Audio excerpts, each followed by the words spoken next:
Good evening, world. My name is Rodalyn, and as promised in the previous months, I have discussed with you about my holistic manifesto for all ages, which covers safety first, peace promotion, then communication. So let me continue with my holistic manifesto fit for all ages. And as I said, this is intended for all the countries in the world who wants to adopt such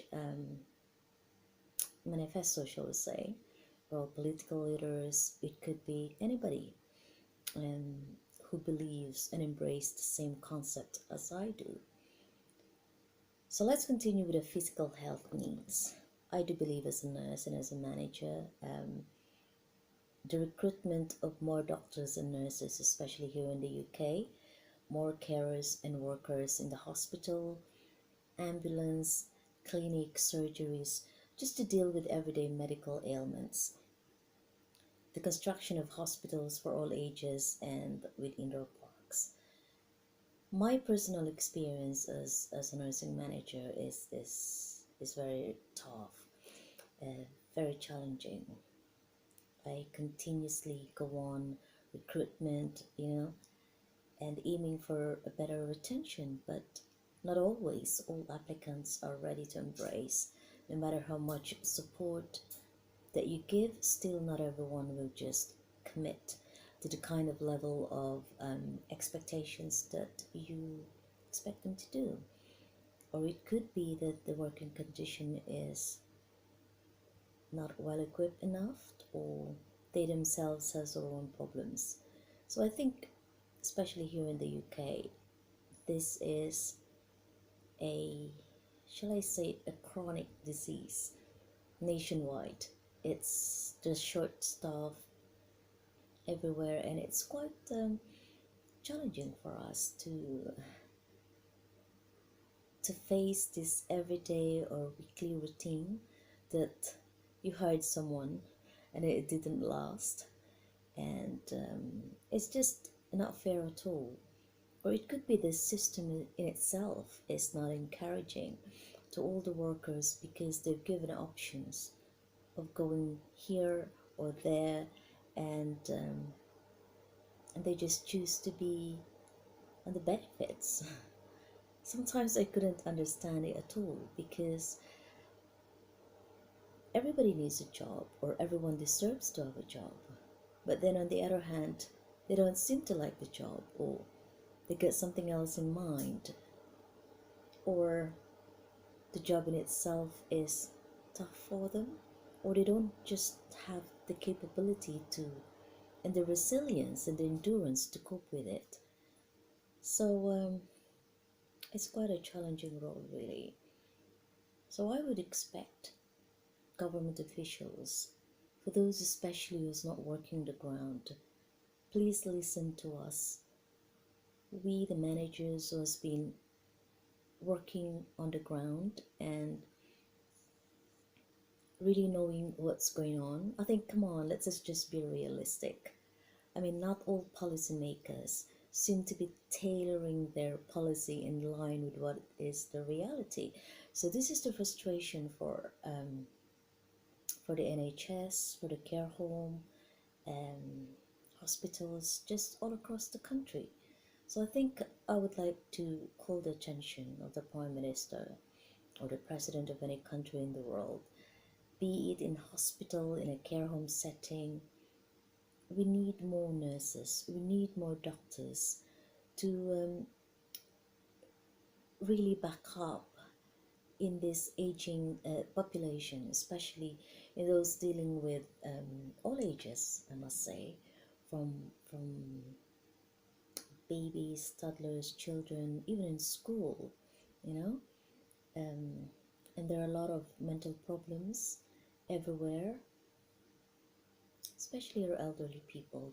They are the groups who are very, very vulnerable. So I encourage all political leaders, please focus on the physical health needs of the people, not just on construction, infrastructures, entertainment, or anything where you can earn tax and income or the economy, but you need to focus on the physical health needs of the people. You don't realize how much the healthier the people, the happy they are, the healthy the nation can be. So really, it's a matter of priority setting. And here in England, or in United Kingdom rather, care homes must improve their caring strategies to make it more homely and meaningful for everyone to enjoy the service. But unfortunately, because of the staff shortage, because of the some good families who are there and visit, some don't, which is really sad. And I just hope everyone will just work as a team. You know, without the other, it's just very difficult to cope and survive.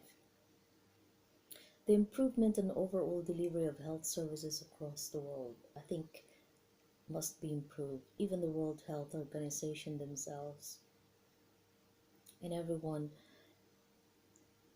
all over the world, I think they need to review and really enhance the health service for everyone and stay innovative and creative on all illnesses detection through research. I think this is most important.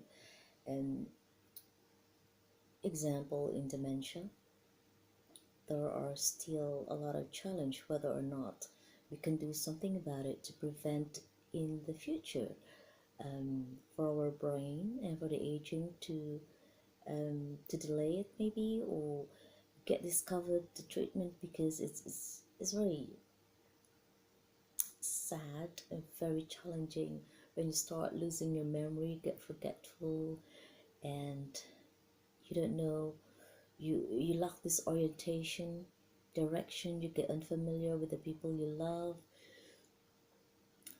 you lost this sense of recognition to time, place, and person. It's it's very heartbreaking, really.